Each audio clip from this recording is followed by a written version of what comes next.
Tous nos cœurs brûlent cette espérance du retour de notre Sauveur. Différents faits divers nous interpellent et nous incitent à la réflexion. Ils annoncent un événement imminent et d'une grande importance. Mais comment l'analyser? En écoutant Jean-Claude qui, à la lumière de la Bible, t'accompagnera et te permettra d'être prête, d'être prêt pour le retour de Jésus. Note que les éditions spéciales sont disponibles sur YouTube. Quelle est la réponse 2? Le 2, c'est le chiffre. Je te salue fraternellement en Jésus-Christ, le Sauveur du monde. C'est Jean-Claude qui partage avec toi cette nouvelle série qui s'intitule « Découvrir la vérité ».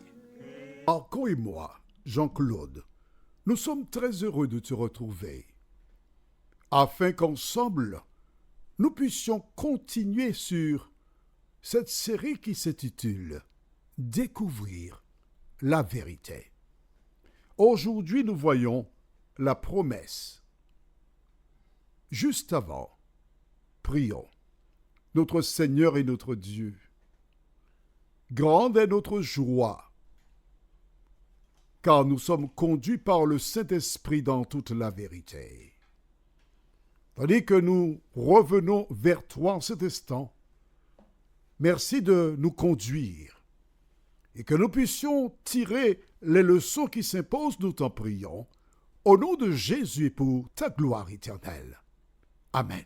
Rappelle-toi, Isaac séjourna dans le pays d'Abimelech. Et ces personnes, voyant comment il prospérait, commencèrent à lui faire la guerre. C'est ce que tu peux lire, mais ce n'est pas vraiment cela. Je voudrais te rappeler que Dieu avait dit à Ève dans le jardin d'Éden, « Ta postérité écrasera la tête du serpent, et ce dernier te blessera, le blessera au talon. » Depuis ce moment, l'ennemi de nos âmes était aux aguets. Dès qu'une personne sortait du lot, dès qu'une personne fonctionnait selon la parole de Dieu, il cherchait à la détruire parce qu'il pensait que c'est cette personne-là qui viendrait lui écraser la tête. Dieu ayant appelé Abraham, à la mort de ce dernier, Isaac avait reçu la même promesse. Et c'est pour cela qu'Abimelech faisait la guerre à Isaac. Certes, il voyait que ce dernier prospérait, mais derrière cela, le diable l'utilisait afin d'empêcher la promesse de Dieu de se réaliser. Mon ami, écoute-moi bien. Imagine que ce soit toi, Isaac. Un roi te cherche la guerre. Tu creuses des puits, il fait boucher les puits. Or, tu as besoin de l'eau pour vivre, pour te baigner, pour subvenir à tes besoins. Mais le bétail aussi a besoin d'eau. Or, Dieu a promis d'être avec toi et pourtant, il semble qu'il est nulle part. Tu ne le vois pas, tu ne l'entends pas. Abimelech te cause problème. Que vais-je devenir? Où est Dieu? Il arrive parfois, quand des personnes font des accidents, sont malades, que des proches implorent l'Éternel et posent la question, mais Seigneur, pourquoi? Pourquoi? Dieu sait que des épreuves de la vie peuvent t'inciter à douter. Dieu sait que les épreuves peuvent t'inciter à lâcher prise. Et c'est pourquoi, à travers cet audio, Dieu m'envoie vers toi pour te dire, prends courage. Ne te décourage pas. Garde tes yeux sur Jésus. Fais-lui confiance et il agira. Que s'est-il passé dans le cas d'Isaac?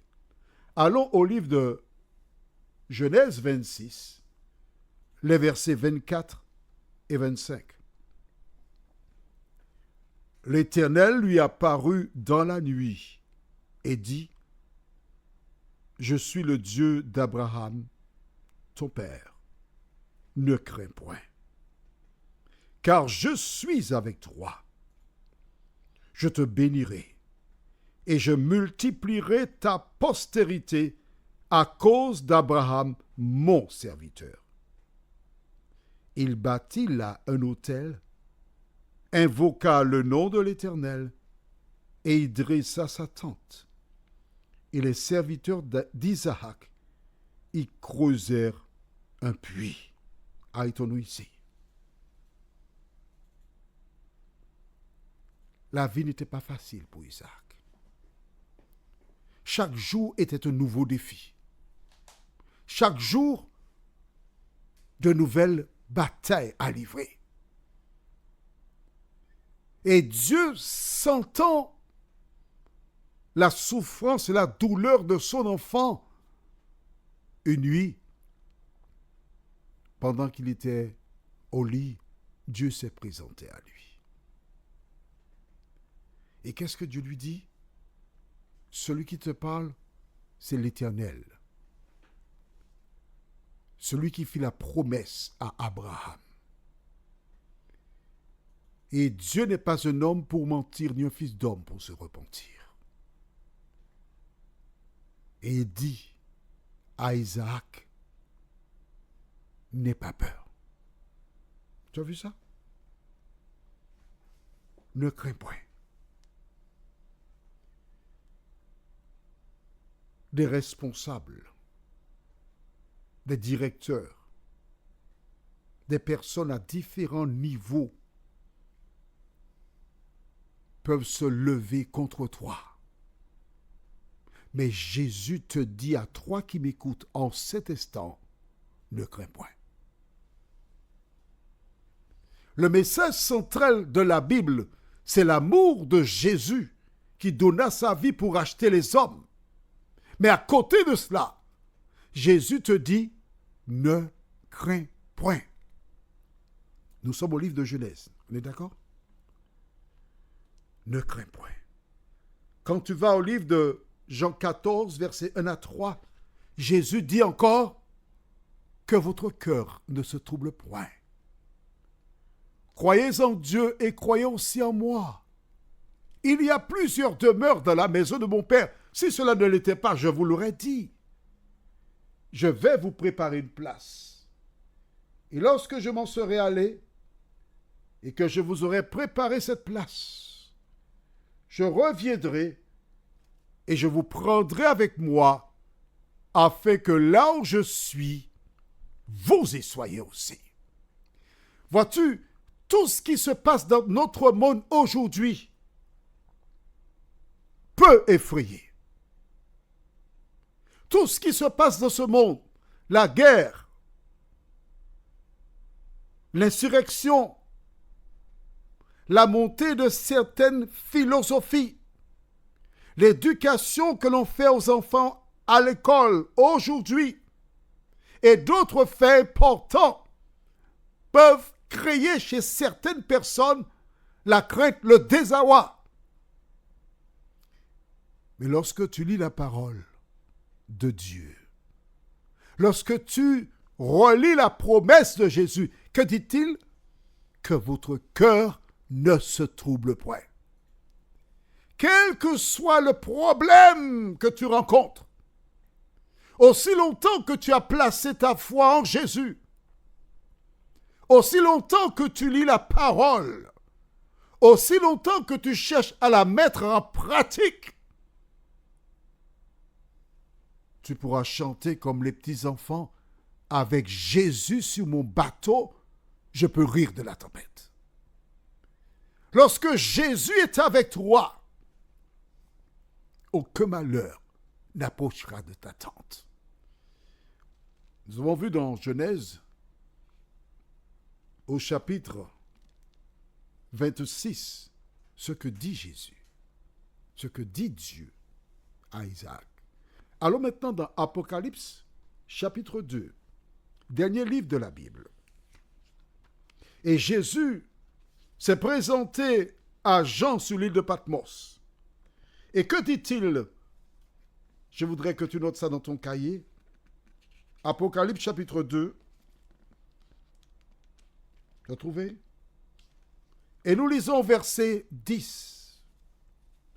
Beaucoup de personnes imaginent que lorsqu'on accepte Jésus, tout baigne. On n'a pas de problème. Non, au contraire, c'est à ce moment qu'on a des problèmes. Voilà pourquoi Isaac avait des problèmes avec Abimelech. Voilà pourquoi des gens te cherchent querelle. Apocalypse 2, verset 10, tu as trouvé? Déclare. Ne crains pas ce que tu vas souffrir. Voici, le diable jettera quelques-uns de vous en prison afin que vous soyez éprouvés et vous aurez une tribulation de 10 jours. Sois fidèle jusqu'à la mort et je te donnerai la couronne de vie. Mon ami, Isaac était dans un dilemme. Abimelech le persécutait.